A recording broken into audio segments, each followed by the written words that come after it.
Hi friends, welcome to the channel. Friends, ఈ filter అనేది మనకు షవర్ కిందకి యూజ్ చేసుకోవచ్చు. ప్లస్ మామూలుగా ట్యాప్ కింద కూడా యూజ్ చేసుకోవచ్చు.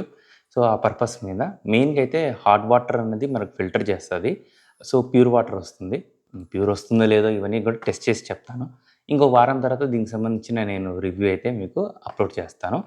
ప్రస్తుతానికి జస్ట్ అన్బాక్సింగ్ ఎలా ఉంది, ఏం కాదు, దీంట్లో ఎలాంటి ప్రొడక్ట్స్ ఇస్తాడు, అంటే దీనికి అటాచ్మెంట్స్ ఏమి ఇస్తాడు, అలాంటి మట్టుకే నేను ఇందులో డీటెయిల్స్ చెప్తాను. సో, ఇది నాకు అరౌండ్ 630 పడిందండి అమౌంట్ ఫిల్టరు. ఇది 20 స్టేజెస్ ఫిల్టర్ జరుగుతుంది. ఇందులో ఇంకేమీ లేదు. జస్ట్ ఒక టేప్ ఇచ్చారు. చూస్తారు కదా! సో, ఈ ఒక్క టేప్ ఇచ్చారు అంతే. అంతకు మించి ఏం లేదు.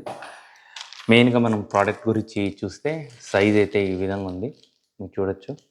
సో, కంప్లీట్‌గా నా అరచేయి అయితే కవర్ చేస్తుంది. ఇందులో కూడా మనకు జస్టు అంటే మనం ట్యాప్ ఎక్కడైతే బిగిస్తామో అక్కడ కొద్దిగా వాటర్ లీక్ కాకుండా ఉండడానికి ఫిల్టర్స్ అయితే ఇచ్చాడు చిన్నవి. సో, ఫిల్టర్స్ అని చెప్పము దాన్ని. ఎగ్జాక్ట్‌గా నేమ్ అయితే గుర్తుకు రావడం లేదు.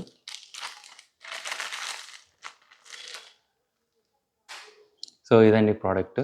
చూడ్డానికైతే బానే ఉంది. దీన్ని కూడా ఓపెన్ చేసి చూపిస్తాను మీకు.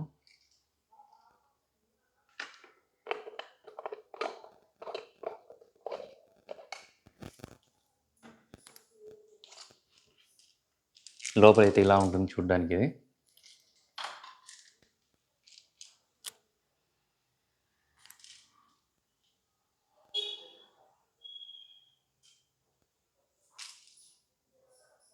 సో, ఇంతే అండి ఫ్రెండ్స్ దీనికి రిలేటెడ్. మనకు మొత్తం చేంజ్ చేయాల్సిన పని లేదు. ఎప్పుడైతే ఇది 2, 3 మంత్స్ అయిపోతుందో, 6 మంత్స్ అయిపోతుందో, మీరు ఒక్కసారి 1 ఆర్ 2 మంత్స్ తర్వాత దీన్ని ఒకసారి క్లీన్ చేసుకోవడానికి ట్రై చేయండి. అటు ఇటు వైపున. తర్వాత మళ్ళీ యూజ్ చేయడానికి ట్రై చేయండి. బట్ ఎక్కువ టైం అయిపోతే గన దీన్ని మటుకే, ఈ ఫిల్టర్ మటుకే మీరు చేంజ్ చేయొచ్చు. నేను ప్రోడక్ట్ లింక్ అయితే డిస్క్రిప్షన్‌లో అయితే ప్రొవైడ్ చేసి పెట్టాను. మీరు ఒకవేళ కావాలంటే చెక్‌ఔట్ చేయండి. నేను వారం తర్వాత దీని అవుట్‌పుట్ పెడతాను. సో, ఒక ఐడియా ఉంటుంది. Okay friends, by, take care. మనం నెక్స్ట్ వీడియోలో కలుద్దాం.